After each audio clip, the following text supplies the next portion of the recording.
오늘은 유월절을 지키라 이라는 제목으로 말씀을 상고합니다. 지금 16장에 넘어와서 이제 세 가지 절기를 지키라고 말씀했는데 그 첫 번째 절기가 유월절, 두 번째 절기가 칠칠절, 세 번째 절기가 초막절이에요. 그래서 이 첫 번째 절기인 이 유월절은 이제 우리 달력으로 보면은 3월, 4월 요 사이에 유월절이 있고요. 바로 예수님께서 우리를 위해 십자가를 지시고 부활한 그 때가 바로 유월절과 같은 때입니다. 그 다음에 이제 칠칠절 그러면 바로 오순절이라고도 하는데 바로 성령이 오신 그 오순절입니다. 그 다음에 가을에 칠칠절이라고 초막절이라고 지키라고 하셨는데 그것은 이제 가을 추수를 하고 하나님 앞에 초막을 세워서 그 고난의 때에 하나님께서 또 구원을 주셔서 가나안 땅을 얻게 하신 그 은혜를 깨닫는 가을절기인데 우리나라로 말하면은 한 추석 비슷한 때가 됩니다. 그리고 이제 예수님의 재림이 거기에 초점이 맞춰져 있어요. 오늘은 유월절인데 뜻이 유월이라는 말은 넘어간다는 뜻이에요. 넘을유, 넘을절, 넘을유, 넘을월. 그래서 뭐가 넘어가느냐? 죽음이 넘어간다는 거예요. 이것은 이제 처음에 그 출애굽기 12장에서 시작됐습니다. 이스라엘 백성들이 계속 내보내 달라고 해도 왕이 거역하니까 하나님이 10가지 재앙을 내리셨는데 그 마지막 재앙이 죽음의 재앙이었어요. 그래서 유대인들한테는 모두 그 죽음이 넘어갈 수 있는 방법을 가르쳐 주시고 또 이집트 사람들은 그냥 내버려 두니까 그 밤 사이에 아주 크게 둘로 나눠졌어요. 한쪽은 모두가 죽음을 다 경험하는 거예요. 왕실부터 모든 백성들의 집에 맞이 그리고 맞배, 사람도 장자, 짐승도 맞배가 다 죽었어요. 근데 이스라엘 백성들은 다 살아났어요. 왜냐? 하나님이 그 재앙을 그냥 넘어가게 하는 방법을 가르쳐 주셨기 때문에 그런 것입니다. 그건 바로 양을 잡아서 피를 문 인방과 설주에다가 발라놓고 그리고 안에서 고기를 구워서 밤새도록 먹고 있어라. 그 피를 보고 죽음은 넘어간다. 그런데 그대로 넘어갔다 그 말이에요. 그래서 그때부터 이제 유월절기를 지키라고 이렇게 하나님이 이제 오늘 신명기 16장에 말씀하고 있는 겁니다.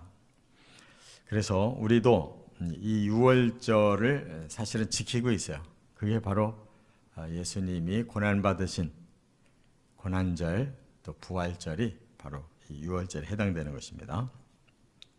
그러면 우리는 어떤 정신으로 지키느냐? 세 가지가 있어요. 첫째, 1절부터 2절 상반절까지는 구원받았음을 확신해야 된다는 거예요. 유월절을 지키는 정신은 내가 이렇게 나도 구원을 받았다 하는 것을 다시 구원의 확신을 가지라고 매년마다 이걸 지키라고 그랬어요. 그런데 이제 구원받은 그 시점이 아비벌이라고 그랬는데 아비벌이라는 말은 종교력으로 1월을 달을 말하는 거예요. 1월. 그러니까 구원은 새로운 출발을 의미하는 거예요. 그 이전까지는 다 죽음에 노출돼 있었는데 그 순간부터 이제 죽음을 이기고 새로운 출발을 했다는 거예요. 우리는 예수님이 물과 성령으로 거듭나야 너희가 하나님의 나라가 보이고 그 나라에 갈 수가 있다 그랬죠. 이 유월절은 바로 그런 의미예요. 우리는 이 세상 사람으로 죽음을 향해 가고 있었지만 바로 새로운 생명을 얻은 날이다, 그 말입니다. 그리고 이제 그 유월절 양을 10일 날, 그러니까 1월 10일 날 이제 결정을 해놓고 잡는 것은 14일 날 잡으라고 그랬어요. 14일 해지기 전에 잡아라 그랬어요. 그러면 이것이 예수님의 구원 사역과 어떻게 연결되느냐? 예수님은 그 종려 주일, 그러니까 예수님이 돌아가시는 마지막 주간을 예루살렘에서 지내셨어요. 그러면서 이제 그 죽었다가 다시 살아난 나사로의 집, 거기서 이렇게 이제 주무시고 또 아침 되면은 이제 예루살렘 성으로 나오시고, 거기가 그렇게 멀지 않은 곳이기 때문에 그렇게 한 주간을 여기 10일부터 14일이라고 그랬잖아요. 예수님도 그대로 지키신 거예요. 예루살렘에서 그대로 머물면서 14일을 기다리신 거예요. 그 14일이 금요일이에요. 해지기 전이니까 예수님 오후 3시에 돌아가셨어요. 그래서 정확하게 예수님은 이 유월절에 양이셨다는 것을 그대로 입증하신 거예요. 그러므로 예수님이 십자가에 죽으심으로 피를 흘리고 죽으심으로 이 어린 양의 피를 집에 그 문, 출입문, 인방과 또 설주에 발라놓음으로 이제 죽음이 들어오지 못하는 그런 그 방패가 된 거죠, 피가. 그리고 그 밤 사이에 계속 깨어서 안에서는 고기, 그 죽은 양고기를 이렇게 구워서 먹고 있는 그 기간 동안에 죽음이 지나가고 새로운 생명이 생긴다는 거예요. 그래서 예수님은 바로 그날 장사가 됐어요. 왜냐하면 안식일이 시작되니까 금요일 저녁부터 안식일이 시작돼요. 그러니까 안식일이 시작되면 꼼짝 못하는 거예요. 그래서 안식일 이전에 시신을 처리하기 위해서 예수님을 끌어내려서 그때 마침 요셉이라는 그 숨은 제자가 자기 그 무덤을 제공해서 예수님을 안식일 시작 직전에 무덤에 모셨어요. 그래서 예수님께서 우리에게 구원을 그때에 이제 시작하신 것이기 때문에 이 날은 우리도 구원받은 날이에요. 모든 믿는 자들이 다 구원받는 날이에요. 이것이 우리 예수님이 오시는 그때에 입증될 것을 깨달으시 바랍니다. 우리가 구원받았다는 것이 그때 입증되는 거예요. 지금 입증되지 않아요. 예수님이 오실 때 우리가 깨어나면, 부활을 하면 그 사람은 구원받았구나라는 것이 입증되는 거예요. 두 번째, 2절 하반절부터 3절에 보면 하나님께 감사하라 그랬어요. 왜 그러냐?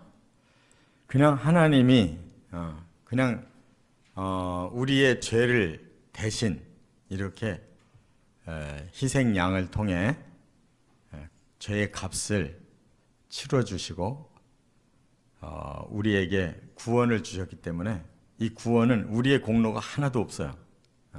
이스라엘 백성과 이집트 백성 사이에 뭐 별다른 게 없어요. 다만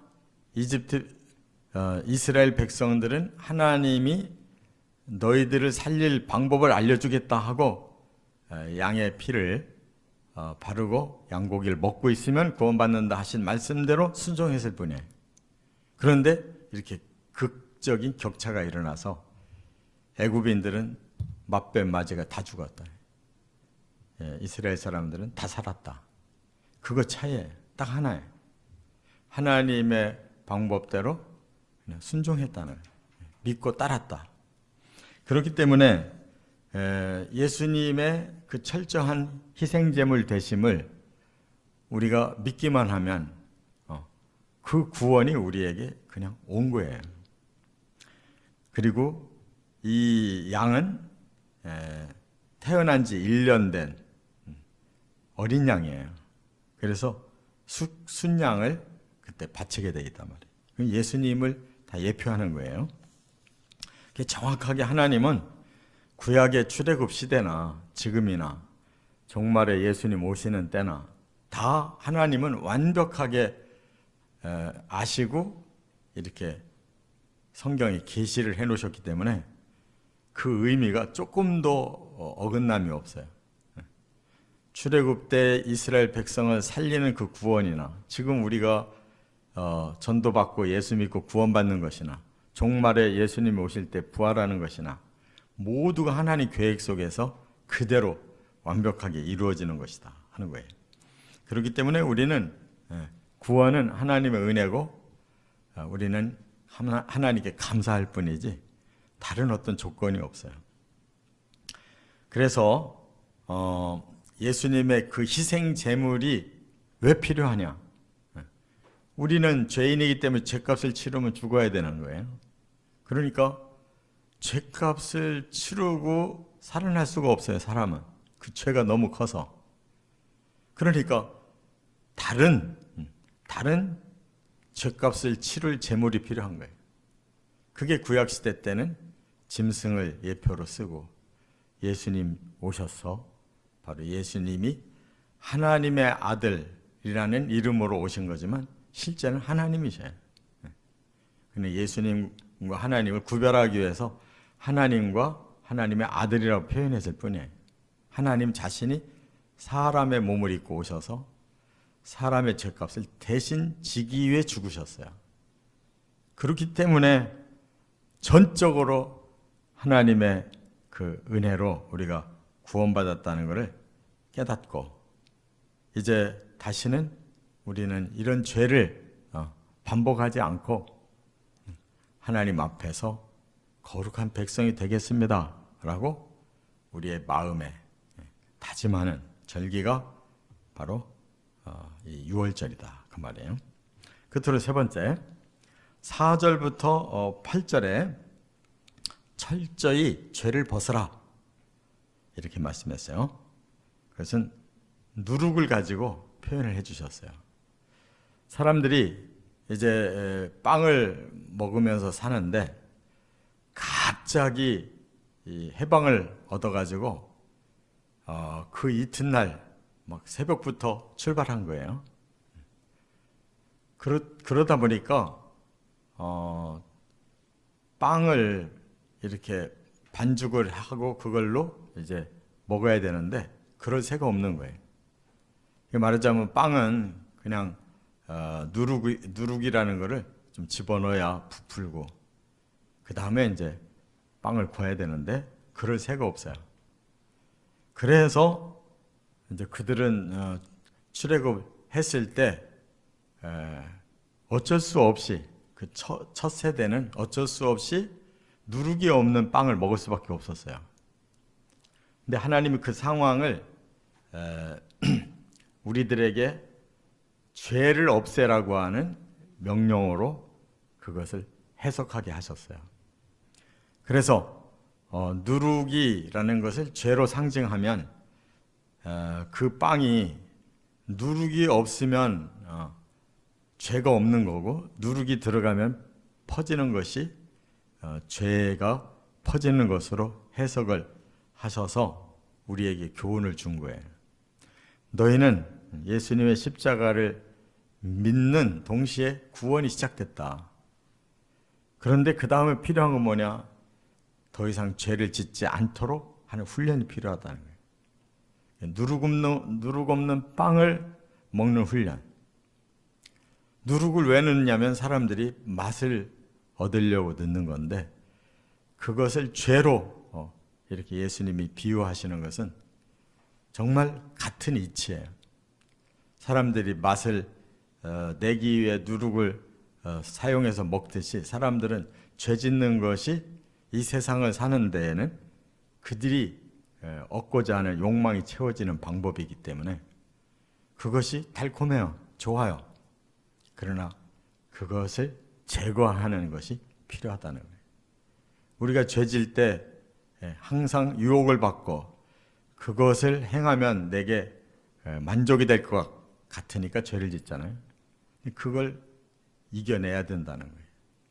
그게 바로 누르고 없는 빵을 한 주간 먹는 훈련을 하게 하셨다 그 말이에요. 그래서 여기에 8절은 무교절을 지키라고 말씀한 거예요. 너는 엿새 동안은 무교병을 먹고 일곱째 날에 내 하나님 여호와 앞에 성회로 모이고 일하지 말지니라. 그러니까 6월절은 한 날이고 나머지 6일은 무교절이에요. 그러니까 하루에 구원받고 6일 동안 이제는 죄짓지 않는 훈련을 하라는 거예요. 6일 동안. 구원은 우리 힘으로 받은 게 아니고 그 다음 구원받은 우리는 우리가 힘써 죄를 이겨내는 것이 필요하다는 거예요. 할렐루야. 신앙생활은 예수님의 십자가를 믿는 동시에 바로 예수님이 주신 복음과 성령으로 계속 훈련하는 삶이 이게 신앙생활이에요. 하루에 구원받았는데 우리가 6일 동안을 힘써서 죄를 이기며 살아야 되는 거예요. 이것이 일주일간의 생활인 거예요. 그게 안식일로부터 우리의 죄를 씻고 한 주간을 바로 영적 훈련을 하며 사는 원리와 같은 거예요.